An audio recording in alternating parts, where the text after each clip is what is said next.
ચલો બાળકો, તો આજે આપણે જોઈશું કેપેસિટરો માટેનું શ્રેણી જોડાણ અને સમાંતર જોડાણ. ગયા લેક્ચરમાં આપણે શું જોયું હતું તો કે સમાંતર પ્લેટ કેપેસિટરનું કેપેસિટન્સનું equation C is equal to epsilon 0 a by d equation તારવેલું હતું. હવે આ જે સિરીઝ કનેક્શન અને પેરેલલ કનેક્શન ગુજરાતીમાં આપણે કહીએ છીએ શ્રેણી જોડાણ અને સમાંતર જોડાણ. તો ઘણીવાર 2 માર્ક્સમાં તો 3 માર્ક્સમાં પૂછાય, તો જેટલું અહીંયા કહેવામાં આવે એટલું જ લખવાનું થશે. તો સૌથી પહેલા આપણે જોઈએ તો કેપેસિટરોનું શ્રેણી જોડાણ. તો તમે અહીંયા જોઈ શકો છો કે C1, C2 અને C3 આ 3 કેપેસિટરો છે. ત્રણે કેવા છે તો કે એકબીજા સાથે શ્રેણીમાં છે. બરાબર છે. બીજું કે ત્રણેય કેપેસિટરને કેટલા વોલ્ટનું સ્થિતિમાન આપી દીધું છે? 20 વોલ્ટનું સ્થિતિમાન આપી દીધું છે. હવે ધ્યાન શું રાખવાનું કે જ્યારે પણ તમે કેપેસિટરોને શ્રેણીમાં જોડો અને 20 વોલ્ટ લાગુ પાડો ને, તો પહેલા કેપેસિટરને V1 સ્થિતિમાન મળે, બીજા કેપેસિટરને V2 સ્થિતિમાન મળે, ત્રીજા કેપેસિટરને V3 સ્થિતિમાન મળે. એટલે કે જેટલું બી સ્થિતિમાન હોય ને એ સ્થિતિમાન બધા કેપેસિટર વચ્ચે વહેંચાઈ જાય. બીજી વસ્તુ કે દરેક કેપેસિટર પરનો વીજભાર કેવો હશે? સમાન હશે. Q અને Q. તો લખાણ કંઈક આવી રીતે લખવાનું કે આકૃતિમાં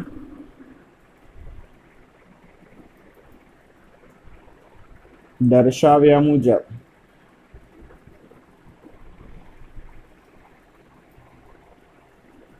કેપેસિટર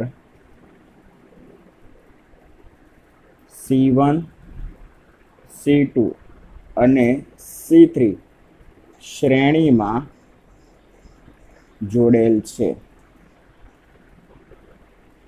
અહીં દરેક કેપેસિટર પરનો વિદ્યુત ભાર Q હશે. બરાબર. દરેક કેપેસિટર પરનો વીજભાર કેવો હશે? સમાન હશે, એટલે કે Q. અહીં C1, C2 અને C3 કેપેસિટરોની બે પ્લેટ વચ્ચેના સ્થિતિમાનો અનુક્રમે V1, V2 અને V3 છે. બરાબર છે. હવે આપણને એટલી ખબર પડવી જોઈએ કે હું ત્રણેય કેપેસિટરના સ્થિતિમાનનો સરવાળો કરું ને એટલે મને શું મળે? કુલ સ્થિતિમાન મળે. અને એના ઉપરથી આપણે શું મેળવીશું તો કે કેપેસિટરોના શ્રેણી જોડાણ માટે સમતુલ્ય કેપેસિટન્સનું ઇક્વેશન. હવે અહીંયા આપણે શું કરીશું તો અહીં કુલ સ્થિતિમાન V બરાબર V1 વત્તા V2 વત્તા V3, પરંતુ આપણી જોડે બેઝિક ઇક્વેશન છે V બરાબર Q બાય C. બરાબર. C is equal to Q by V equation છે, પણ આપણે એમાં V ને કરતા બનાવી દઈએ તો Q by C થશે. આ ઇક્વેશન આપણે V1, V2 ને V3 માટે લખીએ પરથી તો V1 is equal to Q by C1, V2 is equal to Q by C2, V3 is equal to Q by C3. આને કહી દે સમીકરણ નંબર 1. હવે આ બધી વેલ્યુ આમને કહી દે સમીકરણ નંબર 2. સમીકરણ નંબર 2 નો ઉપયોગ 1 માં કરતા સમીકરણ 2 નો ઉપયોગ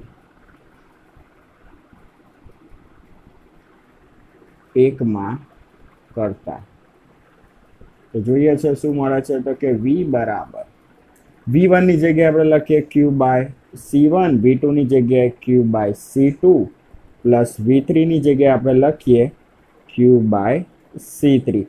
ત્રણેયમાંથી Q કોમન નીકળશે તો V બરાબર Q કોમન કાઢીએ તો 1 by C1 plus 1 by C2 plus 1 by C3.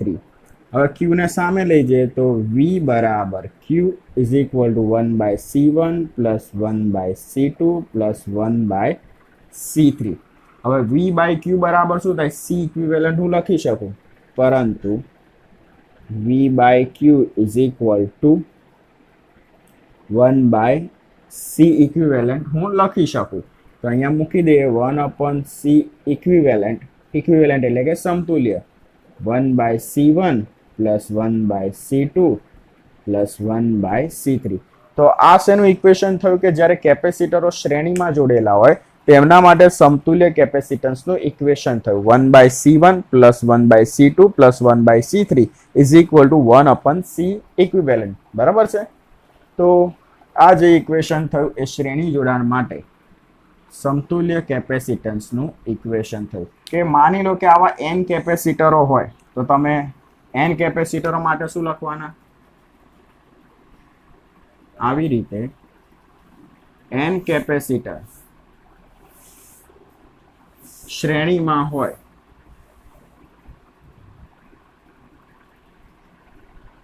તો 1/C equivalent is equal to 1/C1 plus 1/C2 plus 1/C3 plus up to 1/Cn.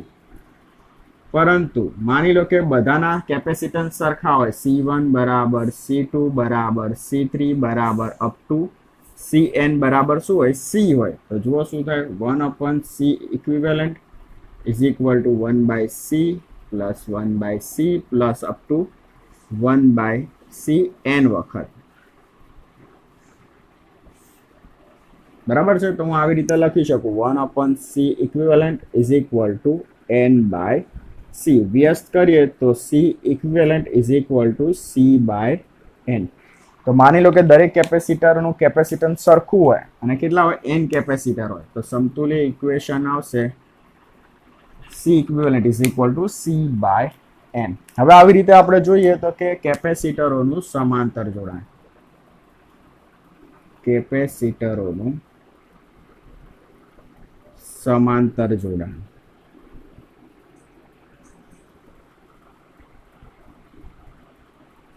બરાબર છે. તો જોઈ લઈએ. તો ચલો વાત કરીએ છીએ તો કે કેપેસિટરના સમાંતર જોડાણની. તમે અહીંયા જોઈ શકો છો કે C1, C2 અને C3 ત્રણેય કેવા છે? એકબીજા સાથે સમાંતર છે અને ત્રણેય કેપેસિટરને કેટલું સ્થિતિમાન લાગુ પાડેલ છે? V વોલ્ટનું. બરાબર. તો અહીંયા ફરીથી આપણે લખાણ લખી નાખીએ. અહીં C1, C2, C3 કેપેસિટરો એકબીજા સાથે સમાંતરમાં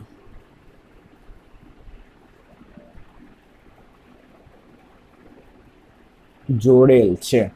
હવે આ બે પ્લેટ વચ્ચેનું C1 જે છે એની બે પ્લેટ વચ્ચેનો વિદ્યુત ભાર આવશે Q1, અહીંયા આવશે Q2 અને અહીંયા આવશે Q3. સમાંતર જોડાણની ખાસિયત શું કે તમે અહીંયા V વોલ્ટ લાગુ પાડો ને તો C1 ને V વોલ્ટ મળશે, C2 ને પણ V વોલ્ટ મળશે અને C3 ને પણ V વોલ્ટ મળશે. કે શ્રેણી જોડાણમાં શું હતું કે જે V વોલ્ટ હતો ને એ બધા કેપેસિટર વચ્ચે વહેંચાઈ જતો હતો, પણ દરેક કેપેસિટર માટે વિદ્યુત ભાર કેવો હતો? સમાન હતો. જ્યારે સમાંતર જોડાણ માટે કેવું હોય તો કે વિદ્યુત ભાર વહેંચાઈ જશે અને સ્થિતિમાન V બધા માટે કેવો રહેશે? સરખો રહેશે. તો આગળ લખીએ તો અહીં દરેક કેપેસિટર પરનું સ્થિતિમાન V તથા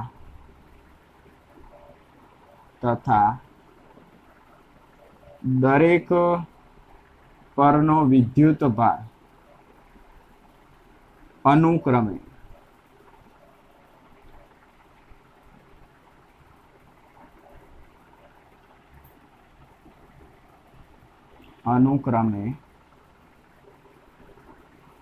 Q1, Q2 અને Q3 છે.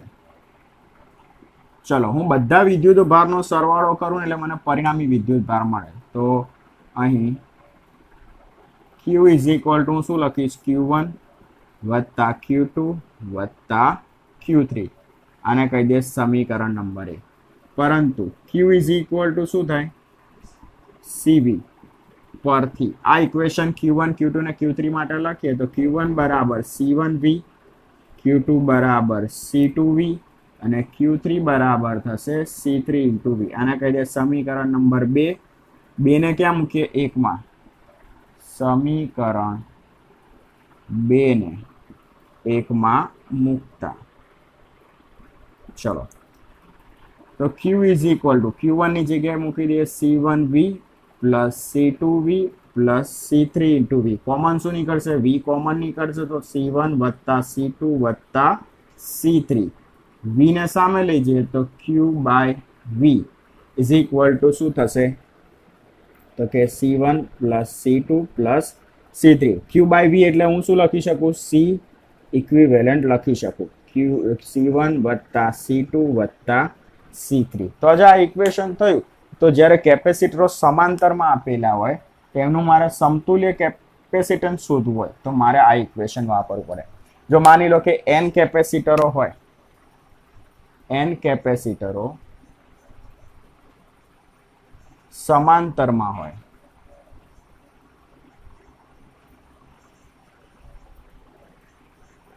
તો C equivalent is equal to C1 plus C2 up to plus Cn. પરંતુ C1 બરાબર C2 up to Cn બરાબર દરેકનું કેપેસિટન્સ સમાન હોય તો C equivalent is equal to C plus C કેટલી વખત? n વખત. તો હું શું લખી શકું? C equivalent is equal to n into C. તો આ ધ્યાન રાખવું. તો અહીંયા તમારો કેપેસિટરનું શ્રેણી જોડાણ ને સમાંતર જોડાણ પૂરું થાય છે. ચલો, તો હવે આગળ આપણે બીજી થિયરી જોઈશું. તો આગળ આપણે હવે શેની વાત કરવાની છે? તો કે કેપેસિટરની બે પ્લેટ વચ્ચે સંગ્રહ પામતી ઉર્જાની વાત કરીશું. બરાબર? તો આપણે અહીંયા શું કરીશું? સમાંતર પ્લેટ કેપેસિટર લઈ લઈએ. તમે જોશો કે અહીંયા બે સુવાહક પ્લેટો છે. એકને નામ આપી દઈએ 1 અને બીજાને 2 નંબર. હવે આપણે શું કરવું છે કે પ્લેટ 2 છે ને એ પ્લેટ 2 પરથી ધન વિદ્યુત ભારને મારે ક્યાં લઈ જવો છે? પ્લેટ 1 ઉપર. બરાબર? સમજો, પ્લેટ 2 છે એને મારે એના ઉપરથી ધન વિદ્યુત ભારને ક્યાં લઈ જવો છે? પ્લેટ 1 ઉપર લઈ જવો છે. એટલે ટુકડે ટુકડે હું લઈ જઈશ. બરાબર છે? હવે પ્લેટ 2 પરથી પ્લેટ 1 પર વિદ્યુત ભારને મારે એવી રીતે લઈ જવો છે કે જેથી આ જે પ્લેટ 2 છે ને એ પણ શું થાય? વિદ્યુત ભારિત થાય. શરૂઆતમાં તમે અહીંયા જોશો કે બંને પ્લેટો કેવી છે? તો કે વિદ્યુત ભાર વિહીન છે. બરાબર છે? હવે વિચારો કે અહીંયા ધન અને ઋણ બંને વિદ્યુત ભારો હોય. બરાબર છે? સમજો, માની લો કે બંને વિદ્યુત ભારો હોય. જે 2 નંબરની પ્લેટ છે એના ઉપર ધન ને ઋણ બંને વિદ્યુત ભારો છે. હવે આ ધન વિદ્યુત ભારને હું કોઈ પણ રીતે સ્થાનાંતર કરાવીને પ્લેટ 1 પર લઈ જાઉં તો આ ધન વિદ્યુત ભાર ક્યાં આવી જશે? અહીંયા આવી જશે. આ ધન વિદ્યુત ભાર અહીંયા આવી જશે. આ ધન વિદ્યુત ભાર અહીંયા આવી જશે. આ ધન વિદ્યુત ભાર પણ અહીંયા આવી જશે. તો બધા ધન વીજભાર આ બાજુ આવી જાય તો શું રહેશે? પ્લેટ નંબર 2 ઉપર ખાલી ઋણ વિદ્યુત ભાર રહેશે. તો આ રીતે મારે શું કરવું છે?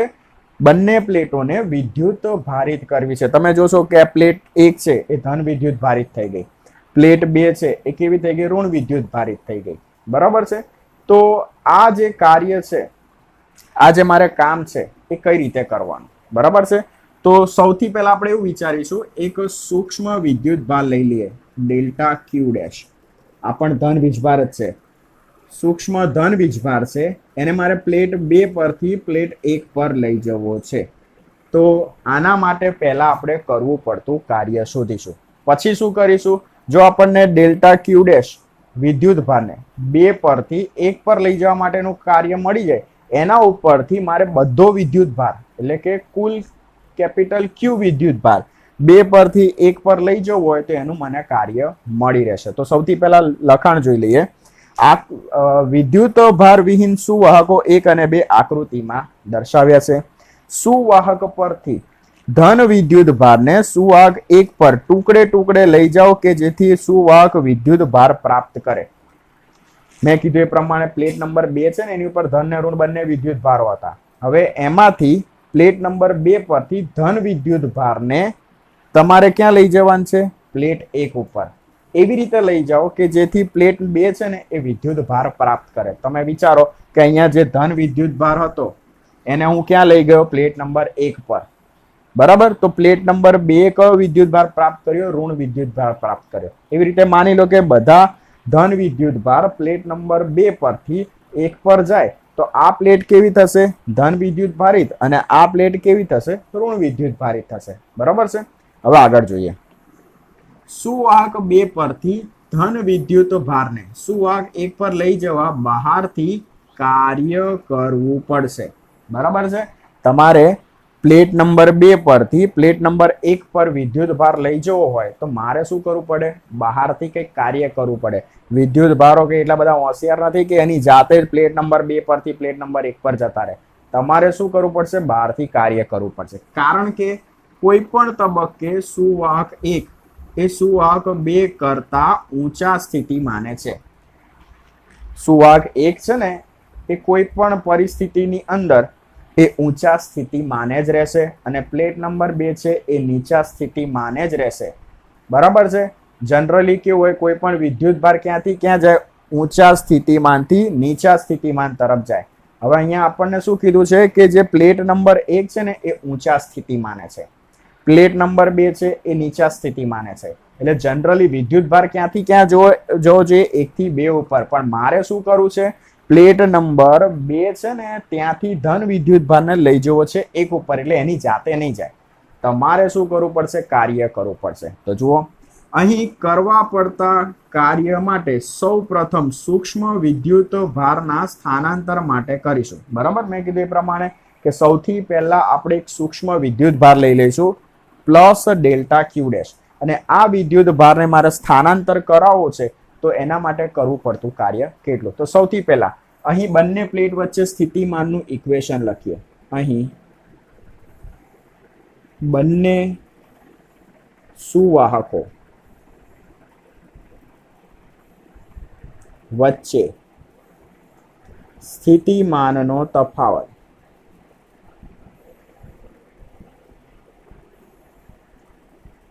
બરાબર, બંને પ્લેટ વચ્ચે સ્થિતિમાનનો તફાવત, તો V બરાબર Q dash by C. V dash is equal to Q dash by C. સમીકરણ નંબર 1 કહી દઈએ.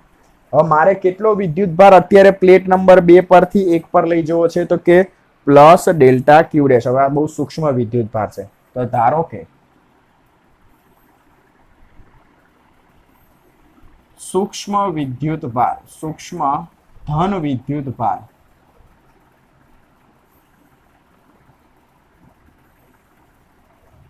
પ્લસ ડેલ્ટા ક્યુ ડેશ ને સુવાહક 2 પરથી સુવાહક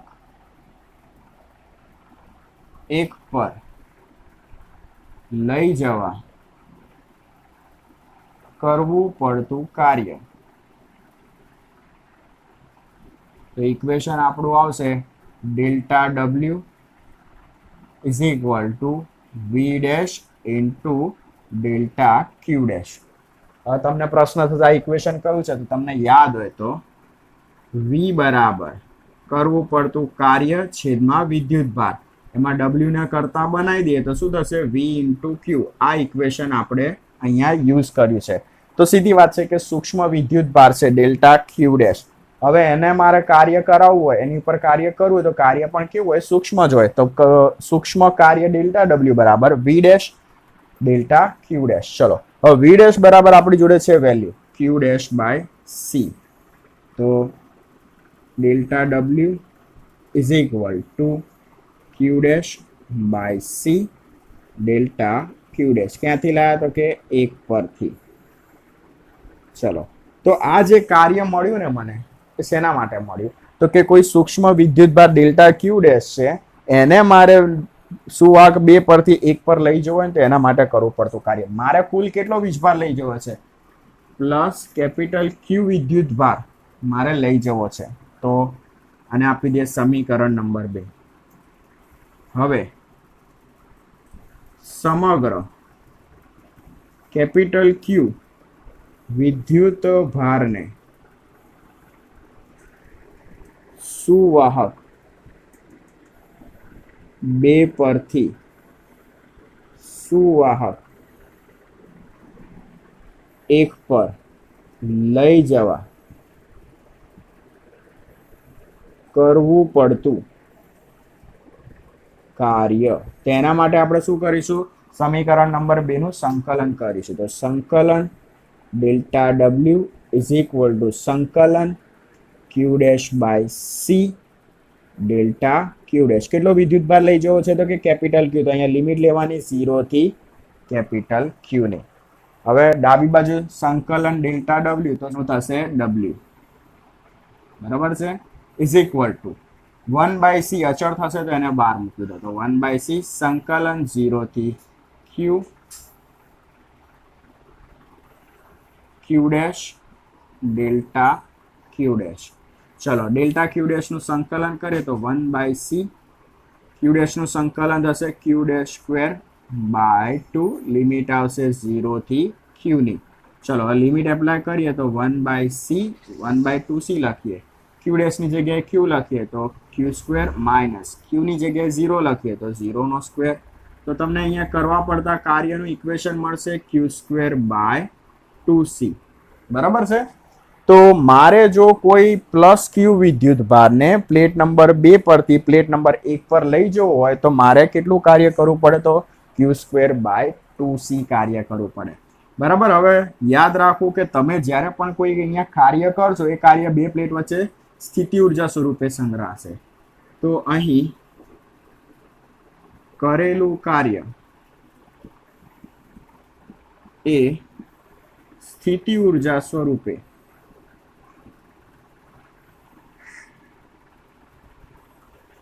સંગ્રહ પામે છે. બરાબર છે. માટે સ્થિતિ ઉર્જા U is equal to 1/2 Q square 1/2 Q square by C. તો આ સ્થિતિ ઉર્જાનું પહેલું સમીકરણ થયું. હવે આમાં થોડા ચેન્જીસ કરીએ. હવે માની લો કે Q બરાબર શું થાય? CV થાય, પરંતુ Q ઇઝ ઇક્વલ ટુ શું થાય? CV થાય. બરાબર છે. તો આ વેલ્યુ અહીંયા મૂકી દઈએ.